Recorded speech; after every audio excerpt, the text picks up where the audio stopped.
Podcasting offers an incredible opportunity to build an audience around your message. My guest today is Andrew Rappaport, founder of a podcasting ministry reaching millions. Andrew shares the secret behind creating contagious content that compels people to subscribe and share with others. Tune in to discover how to grow an engaged audience around your ideas. Welcome to the Podcasting Secrets Show, where successful creators share their best stories, secrets, and strategies. I'm your host, Nathan Gwilliam. Hello, incurable creators. Thanks for joining us for this episode of Podcasting Secrets, where I'm joined by Andrew Rappaport. Andrew is the executive director of Striving for Eternity and the Christian Podcasting Community. He's developed the Christian podcast community of podcasters with more than 4.5 million downloads. He has two podcasts that have reached the top 100 in Christianity, and he has developed a ministry and a website that reaches around the world. Thank you so much for joining us today, Andrew. Well, thank you for having me. Can you start off by sharing with us your journey in merging together faith and podcasting? Sure. Striving for Eternity is a discipleship ministry. Everything I do is about discipleship. It's about looking to raise up a next generation, to train others who, with everything I've learned, and look for others to teach me everything they've learned. Podcasting is the means. I mean, it's the nice thing about podcasting, actually, in a world, at least in America, where you can't have control over what a YouTube may do or whatever platform. With podcasting, you can't get canceled. And so we realize that where the world is turning very much against faith and Christianity, podcasting is a way to do discipleship. It's a way of teaching. Let me put it this way. I have a number of podcasters, and they may have 50 people, 200 people downloading their podcast. I'm just discouraged. I'm not getting the numbers I expected.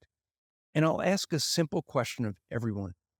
If you taught at your church in Sunday school, and in that Sunday school, there were 50 people or 200 people, would you be excited about teaching? And people are like, oh yeah, that'd be great. That's what you're doing every week. You just don't get to see the faces. Yeah. And a lot of people have done a lot of study. They have a lot of knowledge, a lot of things they could share with others, but they don't know how to do it. They don't either have the technical skills, or for a lot of people, what it comes down to is they don't think anyone wants to listen to them. And what we try to do is disciple them, teach them, okay, here's how to do the things technically. But at the same time, we want people to see how do we improve in not just your quality, but also your content. And so one of the things I do at the Christian Podcast Community is I actually we produce about 40 to 50 hours of content a week, because we have over 50 shows, and I listen to all of them, and I'm listening to see how to help them improve. So, most people spend 40 hours a week at a job, but I do listen at triple speed. So I will say that I'm not like normal people and listen at a normal speed.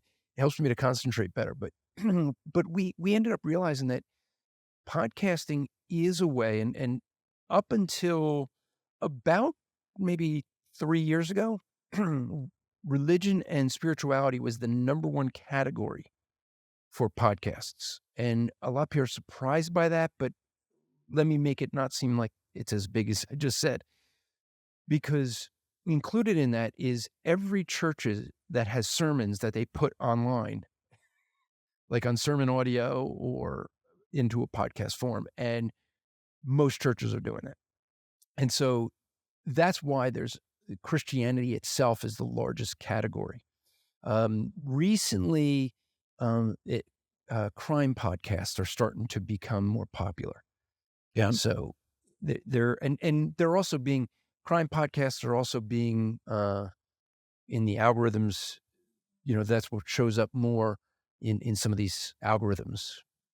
So, but I think it's important for folks to be able to have something that you have your phone that you carry around. You can listen to things while you're working out, while you're driving, while you're taking a walk.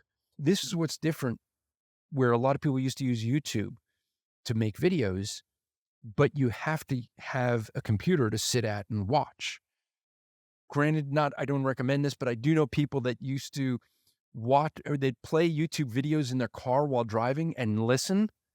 And I'm like, yeah, but you probably have a tendency to look over. Please don't look over at 10. Not the safest thing to do. Yes. But podcasting, it doesn't have that. Podcasting, you can listen to anywhere. And that's the beauty of it is, we have some podcasters that do, say, 30 minutes.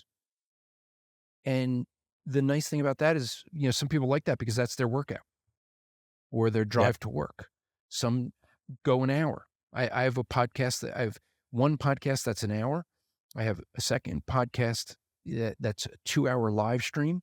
I used to do one that was a 2-minute, 5-day a week. And it's because it reaches different people. People that want that short first thing in the morning, well, they got that. People who want to have something that's longer, they have that. And that's the nice thing about podcasting is there's enough voices out there that we can hear teaching about faith. Hopefully good voices, but there's a lot of bad stuff out there too. You made some really important points here that I want to address. You talked about 2-minute a day episode real quick. Was that like a Bible verse a day kind of a show? No, it did a lot of different things. There's once, like I did a whole series going through all the kings mentioned in the Old Testament, giving literally a 1 minute and 42 second overview of that king. I would also do things like where I'd go through different religions and give a short synopsis within, less than 2 minutes of what they believe. I've done where I've, answered, I don't know how many, couple hundred apologetics questions that people get, giving quick answers. So when people get challenged with something, they have answers for that. Yeah. That's actually harder to do, by the way. It is. But it's really powerful if you can give people content in just little bite-sized pieces. I challenge our listeners to ask that question about your niche. Is there something in your niche that you could spend 2 to 5 minutes a day on and no longer and give value? And you might be surprised how much audience there is if you make it really short. Maybe it's a news article of the day. Maybe it's a quick recipe of the day. Maybe it's a way to show love to your spouse of the day. What can you do quick and simple to provide a whole bunch of value? And the reason that's so important is people are trading. If you have a half an hour episode, people are trading a half an hour of their life in exchange for it. And you have to give enough value that it's worth a half an hour of their life for. But if you're only asking for 2 to 5 minutes and you can pack a whole bunch of value in that 2 to 5 minutes, it's a lot easier to overcome that value and be worth their time. Yeah, you touched on, son. I get asked this all the time. From podcasters, how can I get more downloads? Everyone wants more downloads. And my answer is very simple. And it's what people don't like to hear. Because people want me to tell them, oh, well, you got to, because they want to know how I did it. And they're like, well, how did you post somewhere? Or like, what social media did you use? What marketing did you use? And I tell people, it's this simple. Produce really good content that other people want to share. That's right. Because that's how you're going to get most of the growth, is by having something that other people are like, oh, hey, dude, you got to listen to this. Or they post it online for you. That goes far more than you posting it. Yeah. Because when you post it, it's self-promotion. When other people post it, it's like, oh, this person, especially when they see a number of people posting it, then it's like, oh, I keep seeing this pop up on my feed. Maybe I should check it out. So the number one key, is produce really good content that other people want to share. Okay, listeners, pay a lot of attention to what he just said. That's the best takeaway from this episode that I want you to remember. If you want to grow your podcast to be huge and viral and successful, you've got to create amazingly valuable content.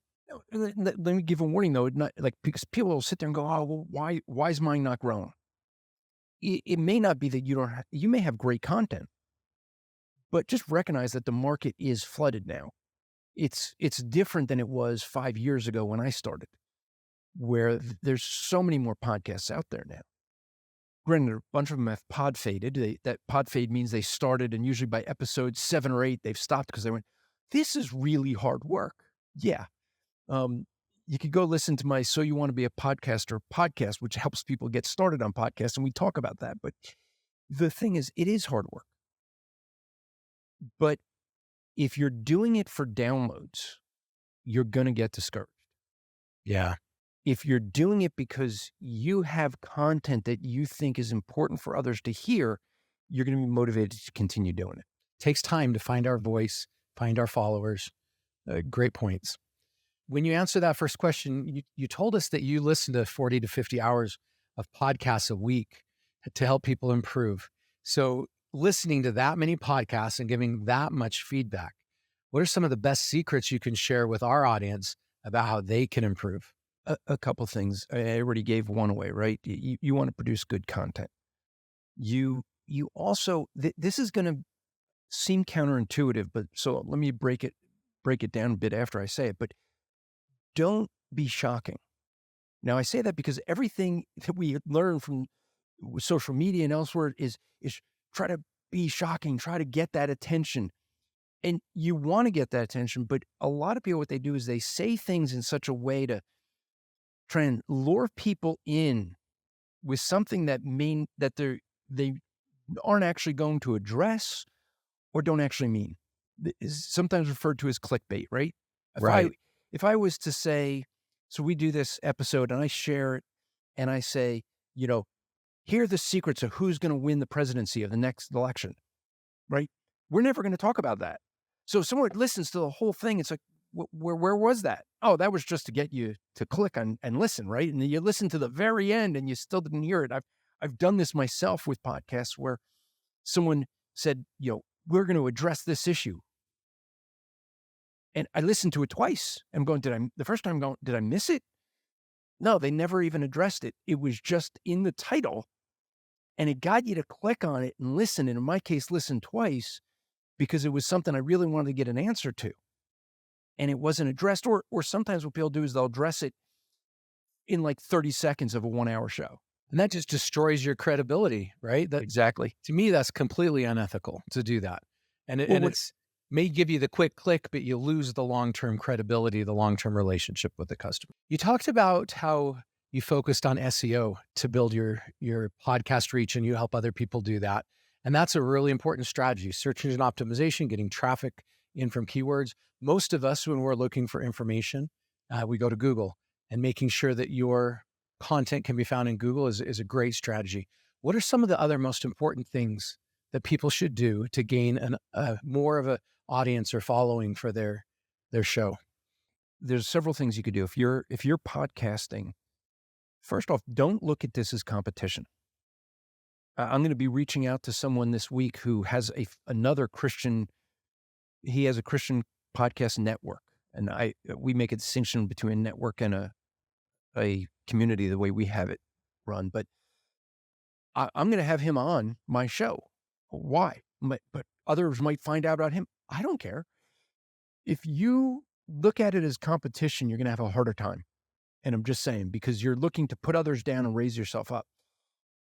But if you're working with other people, as I do, I don't know how many times I'm mentioned on different podcasts every week. Why? Because I'm always trying to help others improve, have others on my podcast, and they invite me on theirs. That's a thing. If you want to improve your reach, this is one of the reasons we created the Christian podcast community, was because one of the best ways, outside of producing great content, that's number one, but one of the best ways to gain an audience is to be on a podcast with somebody who is in the same genre as you. So they're listening to a podcast and they're listening to it because they like that content. Then they hear you come on and you have similar content and a similar type podcast. And they go, oh, I can get both. But if you burn those bridges, like you mentioned, right? You burn those bridges, they're not going to have you on. Maybe once, right? So you want to earn that trust.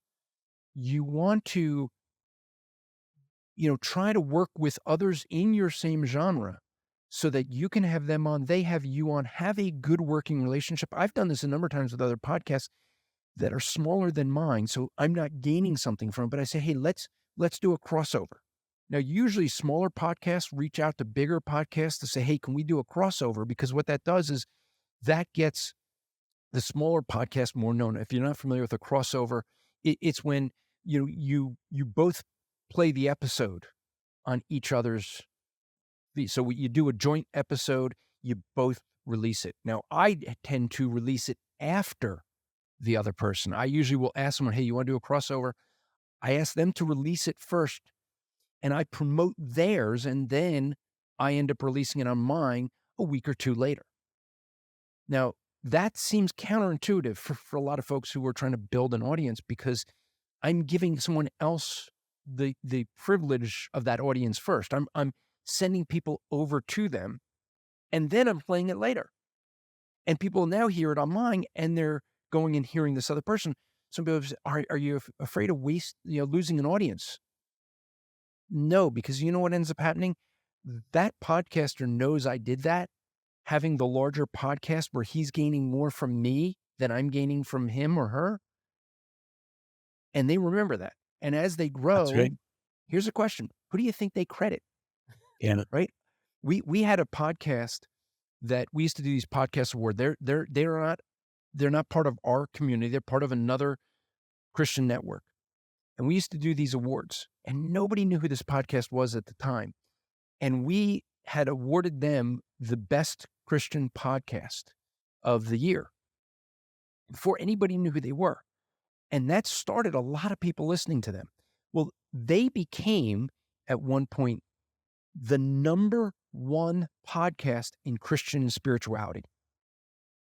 That's much bigger than me. I've never been number one. I've been number one in the Philippines for a couple of weeks, but they were number one in the world in Christians or spirituality and religion. And it's interesting because the host had turned to me and he says, it's all because of you, because you recognized us when no one else even knew who we were. Yeah. What do you think that does when they get to be number one and they mention you? That's going to help you get an audience. But if you're focused on trying to build an audience for self, you're going to be very limited. Let me put it this way. The model we have at the Christian podcast community is this. I tell people, if you're trying to promote yourself, you're going to promote yourself to the people who are already in your sphere, right? They're already listening to you. They follow you, and you're going to reach out to them. But if you are promoting 10 podcasts, and those same 10 podcasts are promoting all the other 10 minus themselves, right? So they're promoting you. You're now being promoted by 10 people who are not your audience. What's going to give you a greater reach? It's going to be the latter, where 10 people are promoting you to people who don't listen to you. If our audience has enjoyed this episode like I have, Andrew, and they want to learn more about you and your services, what are the best ways for them to do that? You can go to strivingforeternity.org. That has all the information. If that's too hard, if you're driving in the car, you can't write that down, just do sfe.bible, takes you to the same place. But from there, you can learn all about Striving for Eternity. You can learn about the Christian podcast community. If you want just the Christian podcast community, it's christianpodcastcommunity.org.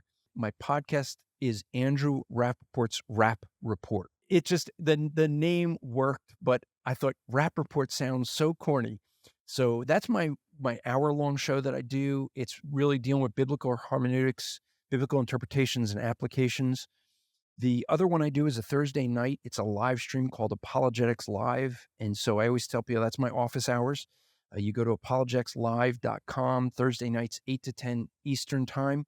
And I tell people I can answer any question that anyone has about God and the Bible. Thank you so much for joining us today, Andrew, and sharing all the value with us. Thank you for having me. Here are my key takeaways from this episode. Number 1, podcasting can help you to build an audience and share your message with less risk of getting canceled on other platforms. Number 2, think of your podcasting as teaching a class.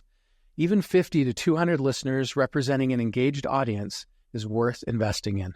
Number 3, the number one key to growth is creating excellent content that people want to share with others. Number 4, avoid clickbait titles that trick people. You'll lose credibility and trust. Number 5, collaborate with other podcasters to cross-promote episodes and audiences. Number 6, promote other shows genuinely. They'll remember this and promote you back over time. Number 7, focus on helping others succeed rather than treating them as competition. And finally, number 8, optimizing discoverability through SEO and keywords helps people to find your show.